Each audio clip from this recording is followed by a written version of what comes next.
Awesome music.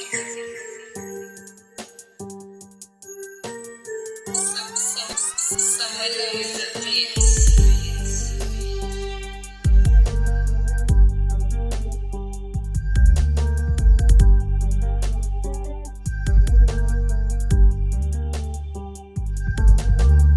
What if God did not create anyone for me? Mona, I don't think it's God about, cannot be that mean. yes, I don't think it's about God. I think it's about some other some higher power, the who that designed the system. I love that. There is a way that guy, whoever it is, just fixes things. And there is no gap in the universe. But now the challenge is, if you attribute that being to God, you challenge everything that Christianity believes, because he's not that benevolent. He's not that, yeah. Okay. He's not that benevolent. He's not that.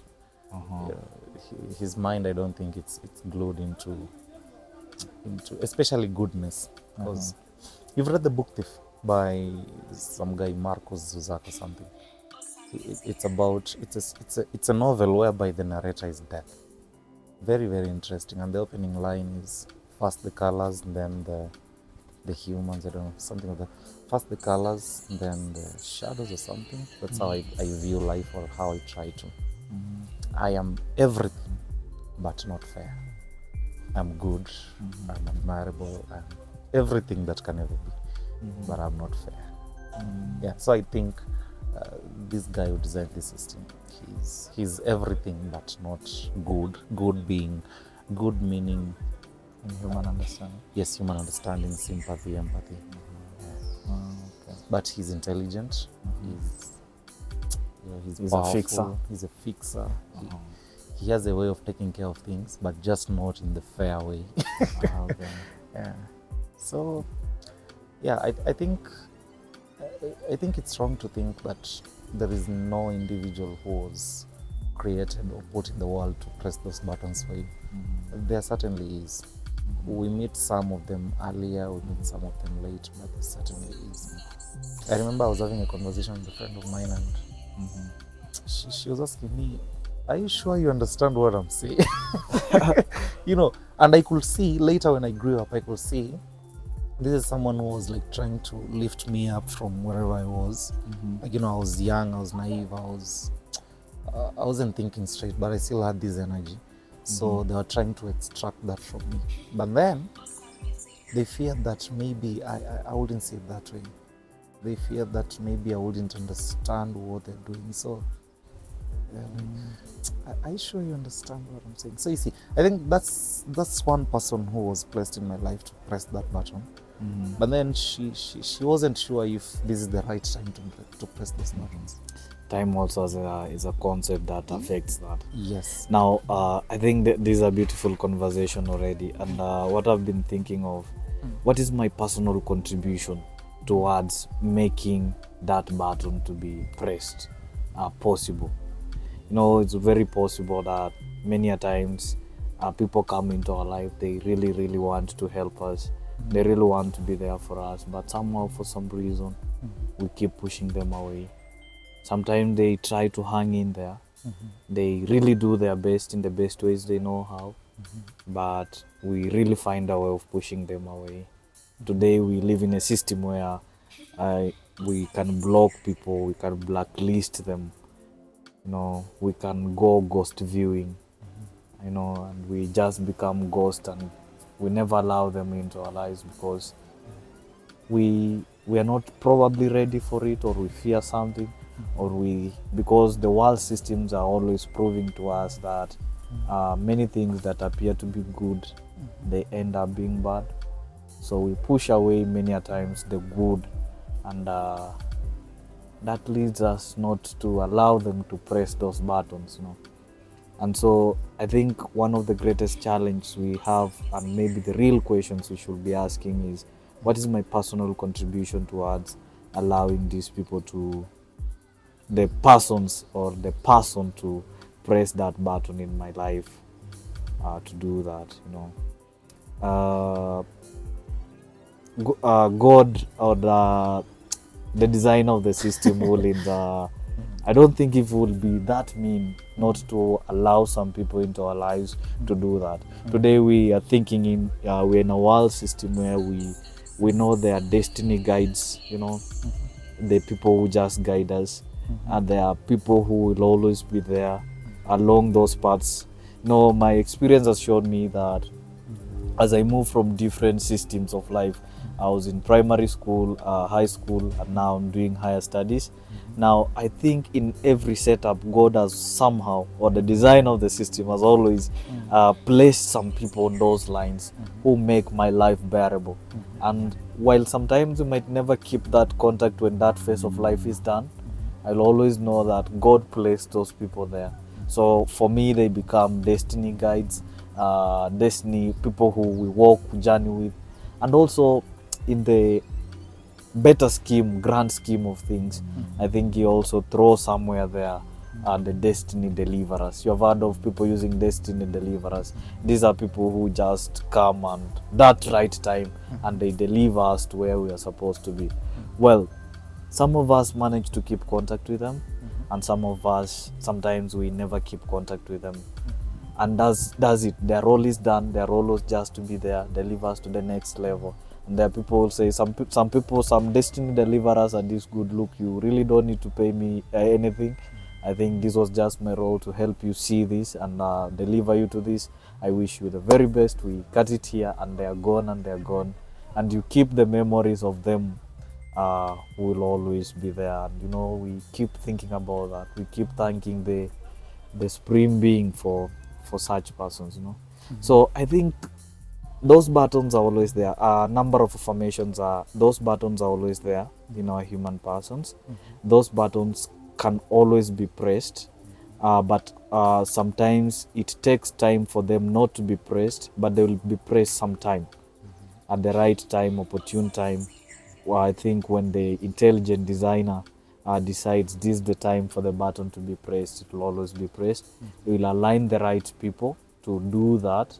And sometimes even the press of those buttons, I think they are not really meant to stay there. They are just meant to be there at that right time, press those buttons, and probably go away, you know. We really don't need to clinch to them. I think somewhere in the gospel records and it tells where Mary Magdalene, after he sees a resurrected Jesus, he wants to cling to Jesus. But look, Jesus tells Mary Magdalene, you don't touch me, you can't hold on me, because Jesus has to ascend. And maybe that's the beauty of it. It's not about clinging on them. They somehow to go, you know. I think our generation is a little bit twisted in terms of understanding life. Maybe we are just young and we'll get to understand it better as time goes by, or maybe we're just egocentric. We want life to operate with the knowledge that we already have, which I don't think life operates that way. There is something really, really disturbing in our generation. The idea of clinging to friendships, as you're saying. The idea that, hey, you know, we are friends and we are meant to be friends for good. You know, there's some friendships. I don't believe friendships are meant to last. And I don't mean that you go around breaking all the friendships you have. No, that's not what I'm saying. What I'm saying is there are times when the friendship just naturally fades away. And it's okay. There are times when, you know, somebody you've been spending time with, you know this guy this is my brother, you know this guy, this is my friend, I'll always turn to them for anything. Then 3 years later, they're strangers. And it's not that you had a fallout. No, things just faded away. It's painful, very, very painful, by the way. Yeah. Because, you know, at some point you had a backup, now you're here, they're no longer there. And si ati mlikosana or it was an ugly fallout. No, things just faded away, and, you know, there was a mutual understanding that this is no longer serving us. You know? And so you support each other where you can, but you're not as close as you used to be. You know, in case you're having something, you can always give them a call. Hey, I'm graduating, you mind coming over? You know, hey, I'm getting married, you mind coming over? But then that bond isn't there. I think it's important for people of our generation to understand that in as much as they are also in our lives to play a certain role, we too are in some people's lives to play certain roles. And once that role is done, It's done. it's done. Just beautifully done. Si ati kuna ubaya or someone is proud or anything. No, the role has just been done. It's quite important to understand that. But then also, you've talked of time. Time being an important element in the pressing of these buttons. And you've asked a question that I was expecting you to answer, but you never gave an answer. What's our role? What role do we play in all this saga? We as the subjects, as the main characters of the story. You know, I play basketball, and in basketball, there are roles, okay? So we have the point guard, who is like the coach in the field. It's like the mind of the game, the mind of the team in the court. So he's the one who comes with the ball, distributes, knows what to do with it. Then we have a shooting guard. His primary role is to shoot, as the name suggests. So they normally train on how to make baskets, okay? Then we have the power forward, the small forward, and the center. So one thing I learned in basketball is that I play point guard position all the way since Form 2. One thing I learned, and it's a life lesson for me, that you'll always be giving the assists to someone to score, because for you, your game is more of mental. Of course, there are some point guards who are scoring machines, but normally a point guard is the mental engine of the team, okay? So your role is actually to confuse the defense the other side and pass out to the player who's most free to make the basket, okay? So actually your role is to assist in making the baskets. But then it's a team of 5, so that means I have 4 teammates. And if I realize I'm dishing out the ball to you and you're not making the basket, I have three other options, okay? So if I give you like 5 in a row, you're not making the basket, I'll switch. I'll give it to somebody else. Now, the life lesson in this is that however much we want to help people, the much we can do is to give them the assist, is to give them the basket. It's not up to us to score. It's actually them to make that basket, okay? Beautiful. And so when you come and ask, what's our role? Yes, the point guard has given you the assist. This destiny deliverer has pressed that button. What's your role there?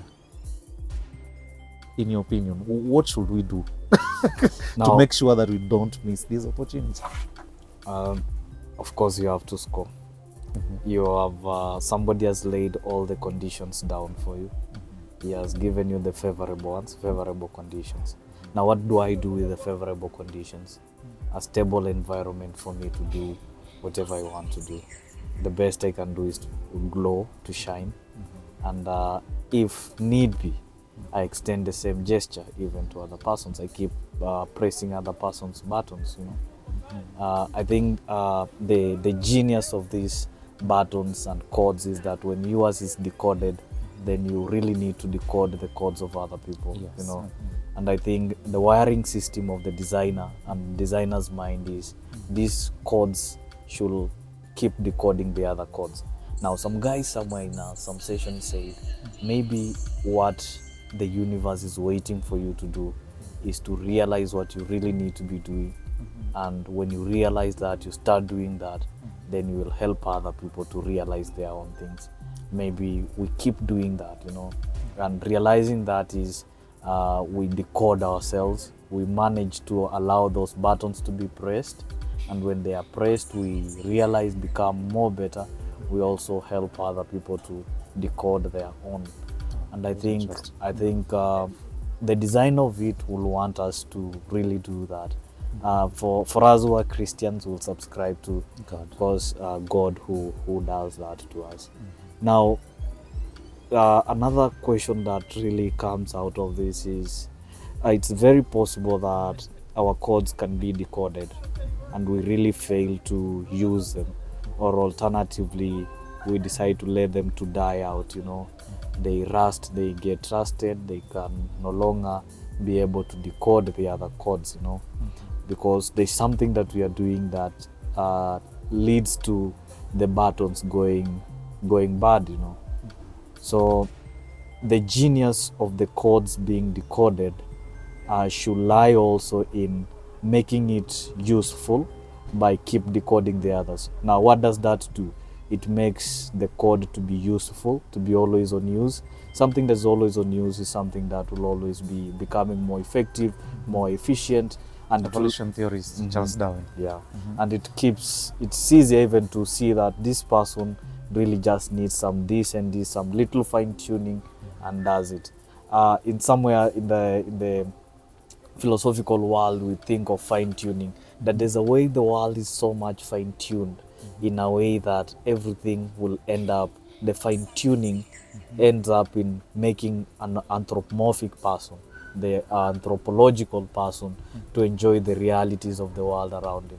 These fine tunings are also tied in these codes, you know, that the success of one person will end up triggering the series of opportunities of success of other people.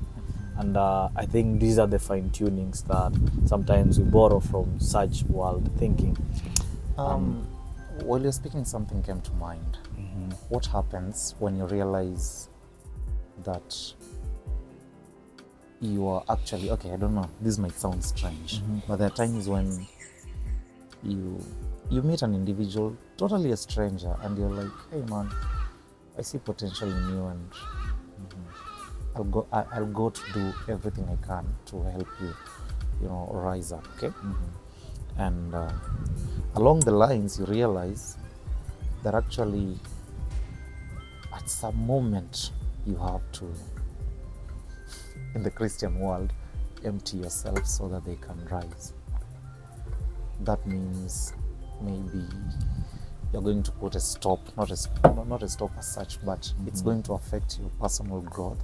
It's going to affect your ambitions. It's going to affect who you are, just by helping this stranger whom you're getting nothing back in return. Yeah. How do you go about that? I think the genius of losing us so that we die, something of us has to die so that something has to rise. So dying means something else has to die. I think the best you can ever approach this is you never lose focus of this death that you're giving to yourself. Now the death, the focusing on this death should mean entirely you are geared towards something, that you're allowing yourself to die on some aspects, to bring some things to probably some standard growth so that something else can rise. I think the best you can ever do is to look long enough in that abyss, to remain focused in that abyss so that we never lose sight of it. Because the moment we lose that sight, it means it's darkness. Now what happens when there is darkness? It means everything is shattering, and you will keep blaming yourself for even allowing yourself to walk down such a road, you know. You want to walk down such roads because there's something you believe, that there is more to it than just the average reality that you have found yourself in it, you know. So you will want to remain focused, and the best you hope for is this that you are dying for also rise up. It takes some time. It's easier said than done. It takes a while. Yeah. There's one thing, you've watched V for Vendetta? It's a movie by some guy called Hugo Weaving. I think that's the pronunciation of the name. Kindly get to it. It's a really nice movie. So the basic idea behind the movie is that okay, they are leading a revolt in the country, and one thing that stands out is that there is nothing in this world as powerful as an idea. Wow. There's nothing as powerful in this world as an idea. And so at some point, you know, this main character is there. He has this girl who, you know, is trying to pass the mantle on to her. And this girl asks her, you're willing to take bullets for these things. Is it worth it? You're going to lose everything. Is it worth it? Like, clearly you're not going to gain, because even if there is a revolution, it will find you dead. Okay? So is it worth it? Now, coming back to our story. You're here laying down yourself, your values, your principles, maybe your job, your vocation, your aspirations, your ambitions. Energy So is that time. No. Yeah, so that a stranger can rise. And you clearly know at the back of your mind, you are a destiny deliverer. Yeah. Whom, after your role is done in their lives, that's done. it. Now, no, actually, this is so beautiful, and my most recent thoughts have been on who is a strong person. And one of the most amazing conclusions I've come to is a strong person is one person who sometimes or many times will allow himself to remain on the shadows so that others shine. But then I think it's easier when there is some return of investment, whereby I know I'm lifting you up, and I'm sure that once you are there, you'll That is- remember me. But then this is a different case. This is a case where you totally understand That nothing this will is come my back. role. Yes, this is my role in this guy's life, and there are chances, greater chances, that they might, Never look back. Now, and not that they're malicious, but just you have that understanding that this is my role here. I think the understanding already places it somewhere. Now, most of our world relationships or our human relationships are tied to let them be transactional. It has some Yes. transactional value. Like I'm transacting something, I'm selling something, you're buying something from me. You are selling something to me, you're buying something. I mean, it's very so much transactional, so that the concept of reciprocity is can no longer be removed from our human relationships. But now we are confronted with the reality where you are just you give, knowing that, look, I'm not getting something, and I think now your giving is tied to an understanding that by and large I might not get anything from it. Now, what should that do to me? The understanding itself should earn me some sort of satisfaction. That when you give it a keen look, what did you want on the scoreboard? On the scoreboard, you wanted This guy to win. this guy to win. That Did should he win? Yeah, that Yes. should satisfy you. That should give you some form of satisfaction.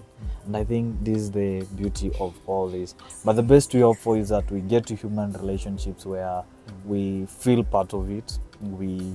We feel we give, someone takes, someone receives, and someone also, in their own ways, small and greater alike, known and unknown alike, you also receive from it and you benefit from the relationship, so that mutuality is always there. Now, maybe we shift the discussion. All right. Kidogo. And yesterday night I went to a library, and while checking out some book, I remember the book that I read by Dr. Elizabeth Kubler-Ross. And Dr. Elizabeth Kubler-Ross is the famous doctor who wrote about the 5 stages of grief. One of them being, of course, we go into denial. The second one is anger. The third one, we start bargaining. The fourth one is depression. And after depression is when we come back to acceptance. Now, that's a masterpiece that probably most of us know. I've also checked in the market. I got one of subsequent or the sequel book to that, and it's called The Questions and Answers from Death and Die. So that's a book that she had to do to respond to the questions that most of our patients and families who are undergoing grief to able to answer some of their questions. Yeah. Now, and most of those questions pointed to a reality of now the person is dead, the person is gone. And I think the genius of that book, I asked myself yesterday the question of, what do I remember about this book? I read the book like 2 years ago, and I asked myself, what do I remember about this book? And what I remembered about the book, in one of our last chapters, she dedicates it to talking about the little signs of immortality. Little signs of immortality. This is a great understanding, a high understanding that human person is having, that at one time a human person comes into existence, and at one time the human person passes out of existence. Now the coming and the going is given. A given is when we die, like someday we'll really have to die. But then how am I dying? What am I leaving behind? So she conceives this idea and she does the little signs of immortality. And her description is very simple. The very things that we do in our lives every single day, and sometimes we do it consciously, sometimes unconsciously, but deep down we know that if people will remember me for this, then that will be something. And this is what probably today we are calling legacy. Legacy, that this is what I want to leave behind as a legacy. But she conceives it as little things. And in one of her description is of a patient who is about to die, but because she has gifted hands, she tried to do some mats, and these mats she wanted them to be placed in the entrance door of her house, and somewhere under the tables and all that, so that when she will be dead, the family members will always be remembering these little things that she did and she left them with.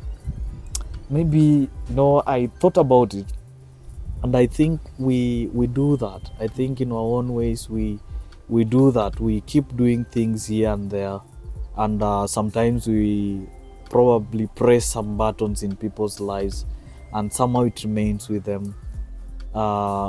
Sometimes we never know that we pressed them. Probably we did. We sometimes we are destiny guides in someone's life. Sometimes we are destiny deliverers in someone's life.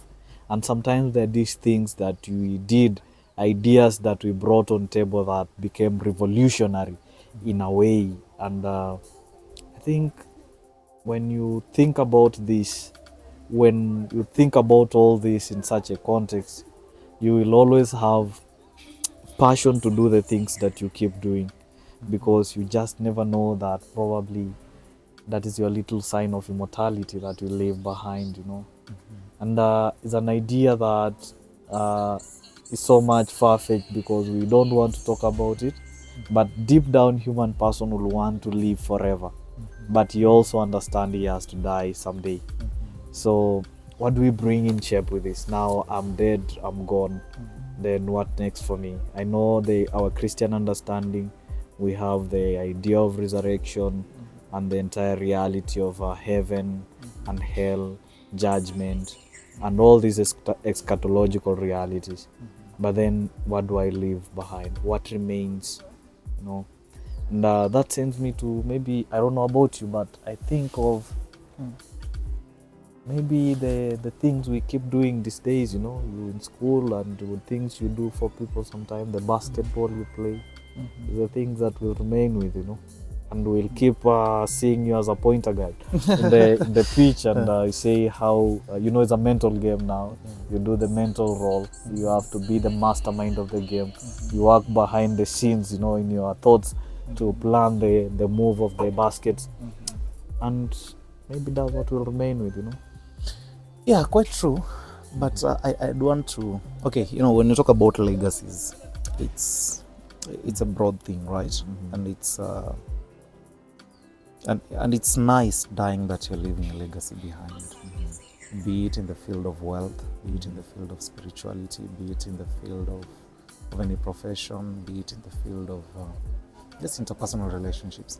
But for me, I think when we talk about death, the first thing that comes to my mind is my dad's death, because I think that's the first time in my life I realized that actually people can die, that actually people can cease existing. It's one thing to know that, but it's different when you understand that. Okay, actually people can stop existing and you can no longer relate with them, right? And if I'm to die, I'd want to leave a legacy that my dad also left to me. And what's this legacy?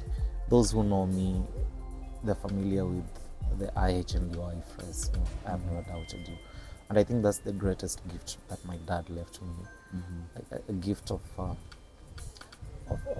telling me that he's confident in me. Wow. And I think if I am to leave a sign of immortality in this world, I'd want it to be that. Wow. That I be remembered as somebody who gave people a reason to live. Last week I lost two of my friends. The first one was a classmate. We weren't that close, but we knew each other. We came from the same hood and we studied together in high school.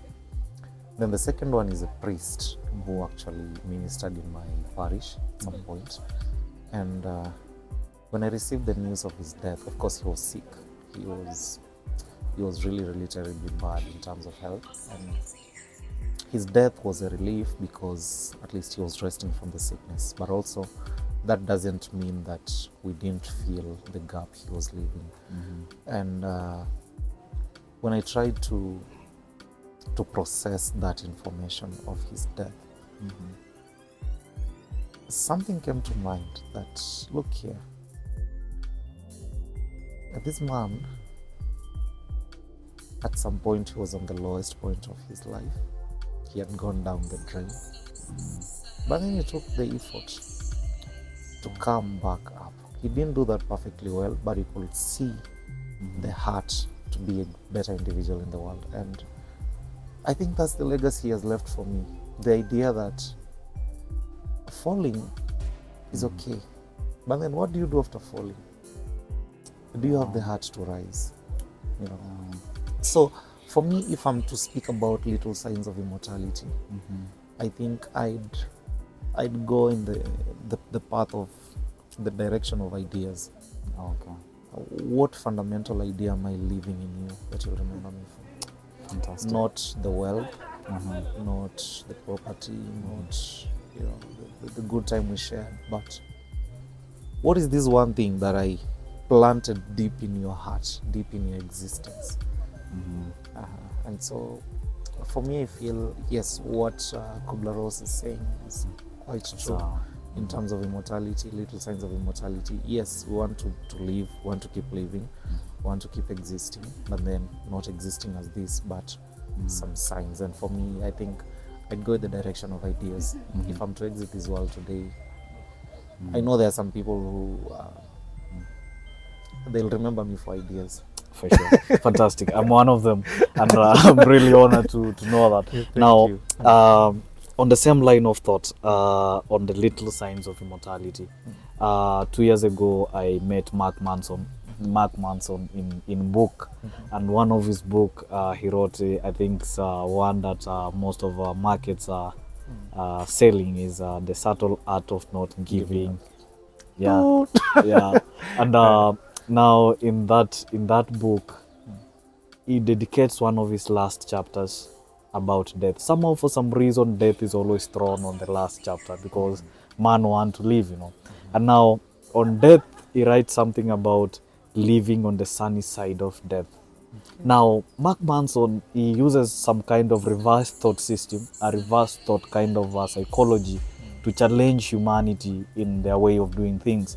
And Mark Manson throw an idea in there that most of the world systems and developments, scientific developments and advancements that we see today is because of man's natural desire to live forever.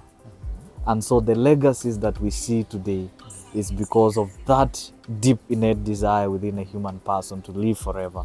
And so when we talk of Michelangelos, those are great artists that we know, the greatest people of our times, and the things they do is because of there's this deep innate desire in them to live forever. But what Mark Manson also points to, a reality of living on the sunny side of death, is also looking at the point of what is left for us and how can we tap to that, and how can we also build our own legacies. And there's an idea that somehow, for some reason, they come when you combine the two, Kubler-Ross and Mark Manson, our contemporary. You realize that it's something that is deep innate the human person. And looking at the sunny side of death is already a reverse thought system. How can you talk of Sunny side. the sunny side, That's side supposed of to be death, you know? It should be a darkness, no? But he turns that around. But he has a point. He sends us to think of our human realities. Maybe the greatest thing, you know, I keep telling myself is maybe the greatest thing I can ever be doing is to just keep looking and keep focusing, looking long enough, hard enough in that abyss and see what is there for me to tap in, you know, what's there for me to do. And sometimes maybe I really don't need to do so much. Maybe my answers are just in front of me in the daily interactions, in the daily things that I do, and try making sure that whatever gifts, talents that are deep within me, I bring them to limelight, you know. And you just never know. Maybe that will be my way of living on the sunny side of death when I'm gone. Some people look at it that way, you know. As a subject, briefly, what's your understanding of death? Well,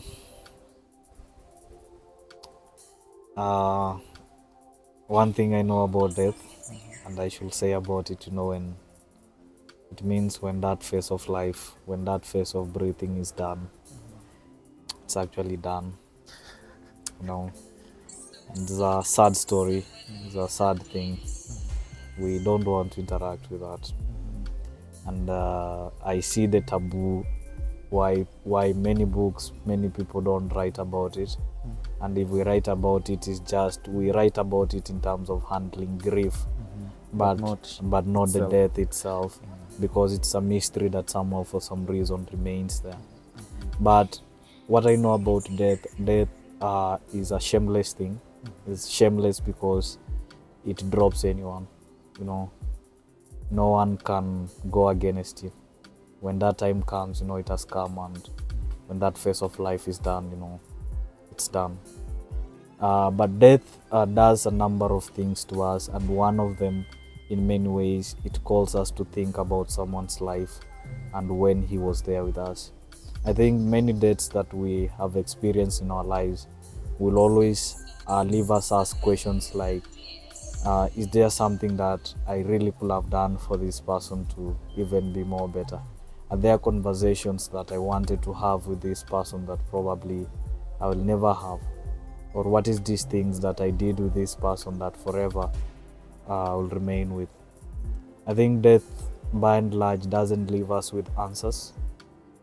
What it does instead, it leaves us with many questions, you know. Now, being a Christian that I am, the best I have done so much, probably when it comes to death, is if there's a way I can find a way of keeping praying to the designer and the creator of that soul, to just let that soul rest, is the best I do, because you really don't get it, you know. You really don't understand it. And I think another time, in many times, it sends you to think of your own death, you know. You keep thinking of how will you die? Will someone put a bullet on your head, you know? Or what will I be doing? Which disease will get me and I have to go down that road, you know? Then will it get me when I've put myself together? Will my things, my house be organized? What will it find me doing, you know? It is one thing that death does to me, and I don't know so much about it, but because probably there are no answers to many of these, but just questions, but reflective questions. And I think that's the genius of death. The genius of death is when it sends you to a drawing board and to think about the basic realities of life. What do I ignore? Where do I look my answers? Maybe my answers are not thrown far away, they're just thrown in the realities around me. Maybe what I should be doing is just to interact with the realities around me, you know. Maybe I should sleep early enough, you know, have some good rest, interact with the few things that I really need to, you know. One of the many movies I've watched, There is one, I think it's Doctor Strange 1. Yes, so you watched Doctor Strange? Okay. It's some Marvel Cinematic Universe movie. So basically, it's about I know you're good in metaphysics. It's about time. So there's this school of wizards or sorcerers who control time in a way. Okay, so they are guardians of time in the world. And so there is some doctor called Dr. Stephen Strange who is, I think he's a surgeon or something, one of the best in the hospital where he works. So at some point he gets an accident. Then I think how do you call these bones here? They can no longer be stable. So that means he can no longer do operations and surgeries. So, and that is what has been giving him meaning in life. So he has to get another life. So he goes around trying to see how he can get those stuff. And then he walks into these, is it a monastery or what, of these sorcerers? So anyway, fast forward, he gets someone there. We call her the Ancient One. She has no name. And then teaches her all those stuff, sorcery and magic. And then at some point, this sorcerer is dying. And this Ancient One is dying. And Dr. Strange is like, man, you've lived all this while. So this lady, this Ancient One, has, as the name suggests, she is ancient. Nobody knows her age. All we know, she's lived for a really, really long while. So Dr. Strange is like, what? See, you have a way of getting more time. Why can't you? Then this Ancient One tells him something that it has taken me a while to understand, and I still think I'm still trying to figure it out, but I have a little understanding of it. Something really beautiful. The Ancient One says, the beauty of life is death. To know that your time is limited, that your days are numbered. The beauty of life is death. To know that your time is limited, your days are numbered. If at all you were to be immortal, trust me, I don't think life will have been that beautiful. If at all you know that once you're born, that's it, you exist for whatever time in this body, okay? So that means you'll not be, okay, you see, I think most things as a young adult, we actually propelled by time. Society has a way of making us rush things because, time is moving. You need to get married. All your classmates are getting married. You need a job. You need a stable income. You need to get out of your mom's house, be independent. That's because there is a timeline, and so you have to act within those timeline of events. Take that timeline away, I don't think life will have been as beautiful. You want to save as much money as you can so that you retire at, some friend of mine was telling me he wants to retire at 30. I'm like, okay, at 30 you'll have done whatever you want to do and have all the money you want to have. Then he's like, yeah, I think so. Anyway, he's a genius. I believe he can do that. So you get into the career world, you want to do whatever you want to do so that at 60 you retire, you build some nice home somewhere, spend time with your kids and family. It's because there is a timeline. And that timeline ends with death. Okay? So the beauty of life is actually death. To know that your time is limited. And I personally believe that people with terminal illnesses, they enjoy life.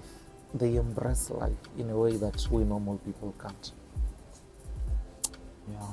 Because, you and me, we don't know when we'll die, okay? For sure. But there is some guy who has gone to the hospital and his doc has told him, hey, look, sorry to inform you this, but you only have 2 years. And so this guy knows that scientifically speaking, he only has 2 years in this world.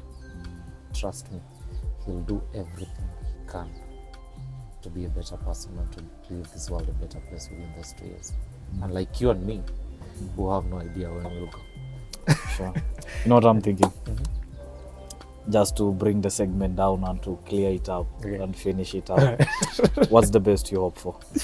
The best we hope for is by the time death strikes, by the time death knocks on our door, we'll have identified our purpose and lived it.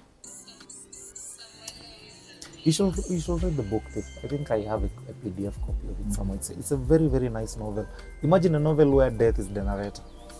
Very, very interesting. So, he goes around killing, not killing people. Okay, killing people technically.